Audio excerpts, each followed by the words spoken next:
பிரியமானவர்களே, இந்த சிலுவையின் தியானத்துல இன்றைக்கு கூட ஏசப்பா சிலுவையிலேருந்து நம்ம கிடைக்கிற இன்னொரு சக்சஸ் என்ன தெரியுங்களா சொல்றாரு. வெளிப்படுத்தின விசேஷம் 12ஆம் அதிகாரம் 11ஆம் வசனத்துல பார்த்தீங்கன்னா, ஆட்டுக்குட்டியின் ரத்தத்தினாலும் தங்கள் சாட்சியின் வசனத்தினாலும் அவனை ஜெயித்தார்கள்னு போட்டிருக்குதுங்க. யாருன்னு கேட்டீங்கன்னா பிசாசங்க. பிசாசை எப்படி ஜெயித்தார்களாம்? ஆட்டுக்குட்டியின் ரத்தத்தினாலும். இப்போ ஆட்டுக்குட்டியின் ரத்தம் யாருன்னா எசப்பா சிலுவையில் சிந்தின அந்த ரத்தங்க. அதுலேருந்து யாரை ஜெயித்தார்னா அவனை யார் சாத்தானை ஜெயித்தார்களாங்க. இன்னைக்கு மந்திரவாதம், பில்லி சூன்யம் இதில் சிக்கி ஜனங்கள் ஒவ்வொரு மந்திரவாதிகிட்ட போய் இன்னொரு மந்திரவாதிகிட்ட இன்னொரு பிசாசுகிட்ட போய் என்னை விடுவின்னு போய் நிற்கிறாங்க. ஆனால் அதெல்லாம் நிரந்தர விடுதலை கிடையாதுங்க.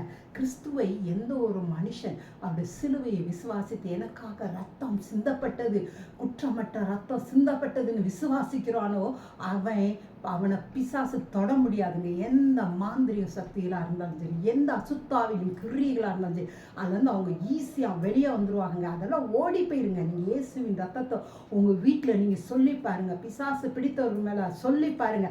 அத்தனை இருக்கிற இடம் தெரியாமல் ஓடி போகிறத நீங்கள் பார்ப்பீங்க. இயேசுவின் ரத்தத்தில் அப்படி ஒரு வல்லமை இருக்குதுங்க. அந்த ரத்தத்தினால தாங்க நம்ம ஜெயிக்க முடியும். பிசாசோட தந்திரங்கள்லேருந்து வெளியே வர முடியும். பிசாசோட செய்கையிலேருந்து நம்ம வெளியே வர முடியுங்க.